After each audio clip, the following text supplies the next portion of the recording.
वृद्धि लीगल में आपका एक बार फिर से स्वागत है। मैं एडवोकेट निशांत मिश्रा।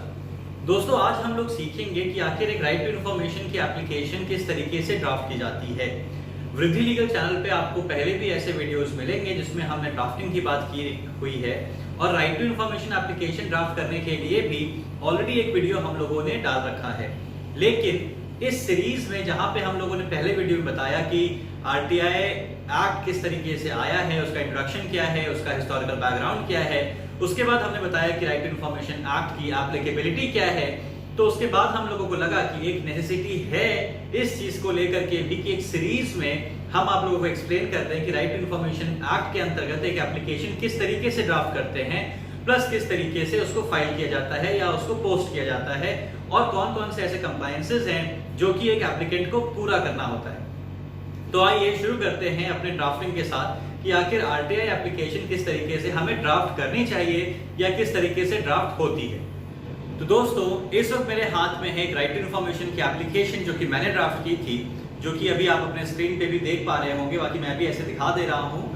और इस आरटीआई एप्लीकेशन को ड्राफ्ट करने के लिए देखिए, सबसे पहले जो आपको करना है वो ये चीज समझना होगा कि राइट टू इन्फॉर्मेशन एक्ट के अंतर्गत कोई भी एप्लीकेशन ड्राफ्ट करने के लिए कोई सेट फॉर्मेट नहीं है। जिस तरीके से आप एक फॉर्मल एप्लीकेशन ड्राफ्ट करते हैं, उसी तरीके से आपको राइट टू इन्फॉर्मेशन एक्ट के अंतर्गत एक एप्लीकेशन ड्राफ्ट करनी होती है। जो चीजें हमें ध्यान में रखनी होती है वो ये है कि आप भेज किसको रहे हैं, यानी कि एड्रेस ऑफ द एड्रेसी। जिस भी व्यक्ति को या फिर जिस भी अथॉरिटी को आपको भेजना है, आप हमेशा याद रखिए कि वो एप्लीकेशन आप पब्लिक इंफॉर्मेशन ऑफिसर यानी कि PIO को ही भेजेंगे, उस पर्टिकुलर पब्लिक अथॉरिटी के अंतर्गत। नाउ सपोज करते हैं कि जैसे कि मैंने पहले भी एक बार एग्जांपल ले चुका हूं कि मेरे को सपोज करिए पता करना है कि जो प्राइमरी स्कूल मेरे घर के पास में है उसकी पुताई के लिए या फिर उसकी वाइट वॉशिंग के लिए कितने फंड्स आए होंगे। तो फिर मुझे ये चीज पता होनी चाहिए कि इस चीज का फंड कौन रेज करता है या कौन पास करता है।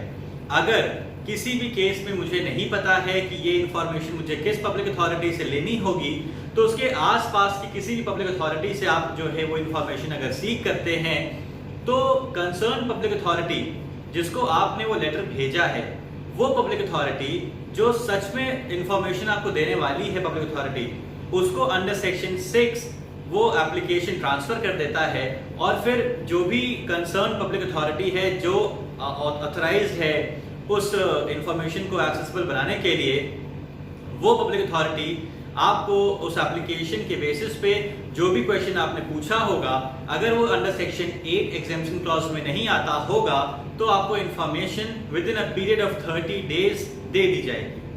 तो ये जो दोस्तों मैंने एक पब्लिक इंफॉर्मेशन ऑफिसर से एक इंफॉर्मेशन सीख करने की कोशिश की थी, वो थी public information officer state crime record bureau.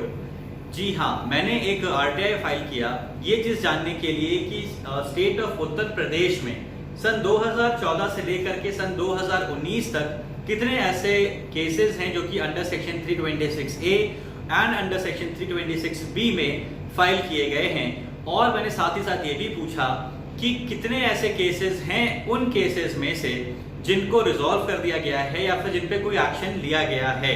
तो दोस्तों, ये देखिए, मैंने उसमें जो आरटीआई फाइल की थी, सबसे पहली चीज जो आप देख रहे होंगे अपने स्क्रीन पे वो है कि मेरे को जहां भेजना था उसका एड्रेस सही होना चाहिए, प्लस उसके एड्रेस में मैंने पर्टिकुलरली पिन कोड भी डाल रखा है।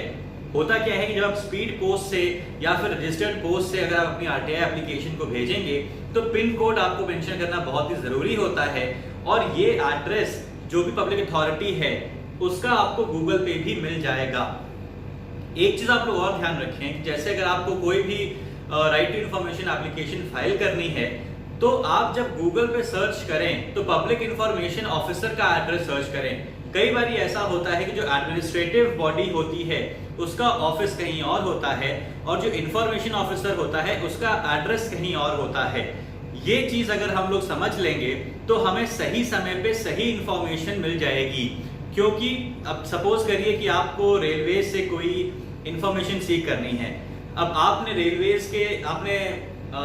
स्टेशन को आरटीआई की एप्लीकेशन फाइल कर दी। राइट इन्फॉर्मेशन एक्ट के अंतर्गत आपने जो एप्लीकेशन फाइल की वो रेलवे स्टेशन पे फाइल कर दी।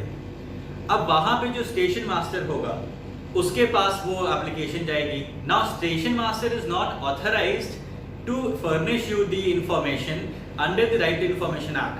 और वहीं से 15 किलोमीटर दूर पे एक ऑफिस है जहां पे पब्लिक इंफॉर्मेशन ऑफिसर ही रेलवेज का बैठता है। तो अगर आप रेलवेज के पब्लिक इंफॉर्मेशन ऑफिसर का एड्रेस गूगल करके और आप अपनी एप्लीकेशन में डालेंगे तो फिर आपकी एप्लीकेशन सही जगह पे सही समय पे पहुंचेगी।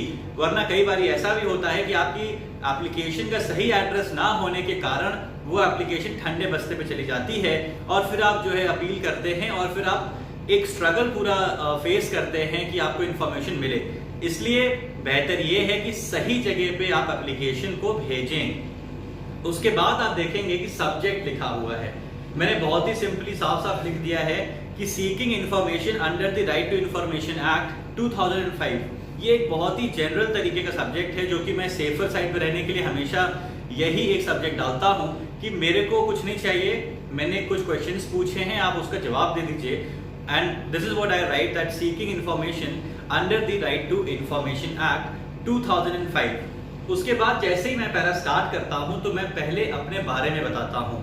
ये चीज भी आप गौर फरमाएं कि जो भी एप्लीकेंट है, जो व्यक्ति राइट टू इंफॉर्मेशन एक्ट के अंतर्गत एप्लीकेशन को फॉरवर्ड कर रहा है, वो सबसे पहले अपना इंट्रोडक्शन देगा कि I so and so son of dash and dash, या फिर अगर आपका प्रोफेशन आपको बताना है एप्लीकेशन में तो आप अपना प्रोफेशन बताइए कि who is an engineer at such and such place, who is a practising lawyer, who is a doctor, who is a veterinarian. आपको जो भी चीज मेंशन करनी है वो बताइए।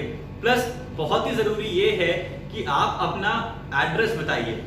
एड्रेस किस लिए कि आपने अपने लिफाफे पे तो एड्रेस लिख दिया, लेकिन कई बार वो लिफाफा खो गया तो दिक्कत होती है पब्लिक इंफॉर्मेशन ऑफिसर के साथ भी कि आखिर वो किस पते पर भेजेगा अपने इंफॉर्मेशन को। तो इसलिए बेहतर ये होता है कि आप अपने एप्लीकेशन में भी उस एड्रेस को मेंशन कर दीजिए। एड्रेस को आप जब मेंशन करते हैं तो फिर पब्लिक इंफॉर्मेशन ऑफिसर के लिए भी ये चीज आसान हो जाती है कि वो सही पते पे सही समय के अंतर्गत रहते हुए आपको इंफॉर्मेशन दे दी जाए जो भी इंफॉर्मेशन आपने सीख की है। उसके बाद डायरेक्टली मैंने क्वेश्चंस पूछ लिए।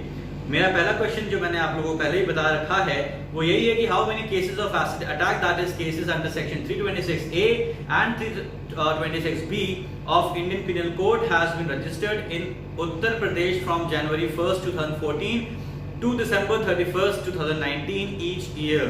उसके बाद जो सेकंड क्वेश्चन था वो ये था कि how many cases of acid attack have been disposed of in each year, that is from 1st January 2014 to 31st December 2019।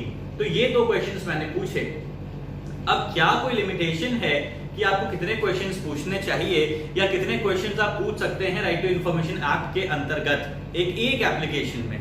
तो दोस्तों ऐसा कोई लिमिटेशन नहीं है, लेकिन प्रिफर्ड ये रहता है कि आप 3 से 4 क्वेश्चंस ही पूछें, उससे ज्यादा क्वेश्चंस ना पूछें, क्योंकि ज्यादा क्वेश्चंस पूछेंगे तो फिर पब्लिक इंफॉर्मेशन ऑफिसर भी कंफ्यूज हो जाता है। आप मल्टीपल एप्लीकेशंस डाल दीजिए, वो ज्यादा बेहतर होता है इंस्टेड ऑफ कि आप एक ही एप्लीकेशन में 10 से 12 क्वेश्चंस पूछ लें। इसके बाद दोस्तों देखिए साफ साफ लिखा है मैंने कि you are requested to provide the required information with in stipulated period of time. And lastly a postal order of ₹10 that bears PO number 51F652273 is annexed with this application। अब दोस्तों ये चीज बहुत समझने वाली बात है कि राइट टू इंफॉर्मेशन के जो रूल्स बनाए गए हैं, जो रूल्स ड्राफ्ट किए गए हैं, जो रूल्स पास किए गए हैं पार्लियामेंट ऑफ इंडिया के द्वारा, जिसमें राइट टू इंफॉर्मेशन एक्ट की एप्लीकेशन फाइल करने के लिए फीस मेंशन्ड है, तो उसमें ये है कि 10 रुपए के एक पोस्टल ऑर्डर के थ्रू या फिर डिमांड ड्राफ्ट के थ्रू या फिर अगर आप 10 रुपए की नोट भी लिफाफे में डाल देते हैं तो भी आपको इंफॉर्मेशन फर्निश कर दी जाएगी। लेकिन अपनी सिक्योरिटी पॉइंट ऑफ व्यू से आपको ये चीज मेंशन कर देना चाहिए अपने एप्लीकेशन में कि यदि आप पोस्टल ऑर्डर अगर आप उस एप्लीकेशन के साथ एनेक्स किए हैं तो उस पोस्टल ऑर्डर का नंबर क्या है। दूसरा, अगर आपने नोट भेजी है उस लिफाफे में 10 रुपए की तो उस नोट का सीरियल नंबर क्या है। और कोशिश ये भी करिए कि जो भी पोस्टल ऑर्डर है उसकी फोटोकॉपी करा करके आप अपने पास रख लें। मेरी समझ से जो चीज प्रिफर्ड है, मैं हमेशा पोस्टल ऑर्डर का ही यूज करता हूं और मैं यही बताऊंगा आप लोगों को भी कि आप पोस्टल ऑर्डर्स का ही यूज करें। अभी आपकी स्क्रीन पे आप देख पा रहे होंगे एक पोस्टल ऑर्डर की फोटो या फिर इमेज जिसमें आपको दिख रहा होगा कि क्या क्या चीजें आपको फिल करनी है।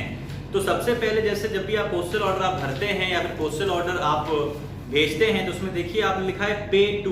अब किस व्यक्ति को आप या फिर किस डिपार्टमेंट को आप ये 10 रुपए की फीस पे कर रहे हैं, तो वहां पे आपको लिखना होगा कि पब्लिक इंफॉर्मेशन ऑफिसर। अब मैंने इसमें लिखा है SCRB महानगर लखनऊ। PIO यहाँ पे आप लिख सकते हैं, जिसका मतलब है पब्लिक इंफॉर्मेशन ऑफिसर, क्योंकि इतनी बड़ी लाइन नहीं है जहां पे आप पूरा का पूरा डिटेल लिख सकें। उसके नीचे देखिए तो लिखा है कि at the post office at, किस जिले का आप पोस्ट ऑफिस है जहां पे GPO होता है, वहां का आपको मेन आपको डिस्ट्रिक्ट का नाम लिख देना है। मैंने यहाँ पे लखनऊ लिखा है। फिर साइड में राइट साइड आपको देख सकते हैं कि आपको अपनी खुद की डिटेल्स भरनी है। इसके अलावा दोस्तों एक रसीद होती है ये पोस्टल ऑर्डर की, जो आपको अपने पास रखनी होगी, और वो आप जैसे ही पूरी डिटेल्स भर लेते हैं तो उसको आप फाड़ करके अपनी जो मेन एप्लीकेशन है उसमें लगा सकते हैं। वो भी अब आपके स्क्रीन पे आ गया होगा। और इस चीज को आप अपने पास रखें कि आपने एक पोस्टल ऑर्डर अपने एप्लीकेशन के साथ लगाया है। तो दोस्तों इस तरीके से आप एक राइट टू इंफॉर्मेशन एक्ट के अंतर्गत एप्लीकेशन फाइल कर सकते हैं। आप उसको स्पीड पोस्ट कर सकते हैं उसके बाद, और with in a period of 30 days आपको एप्लीकेशन मिल जाएगी। मैं एक बार फिर से रिपीट करना चाहता हूं कि जिन लोगों ने कोर्सेज अभी तक हमारे यहाँ से लिए हैं, thank you all for trusting in us.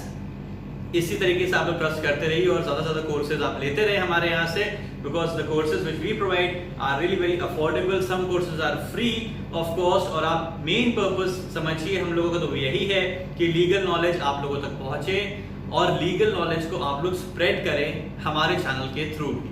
Thank you all for watching this video. I hope you must have enjoyed Drafting Right to Information Act. And that's all for today. Thank you all for watching Riddhi Legal. Do not forget to like, comment and share the video. And also do not forget to subscribe the channel and please click on the bell icon. Thank you.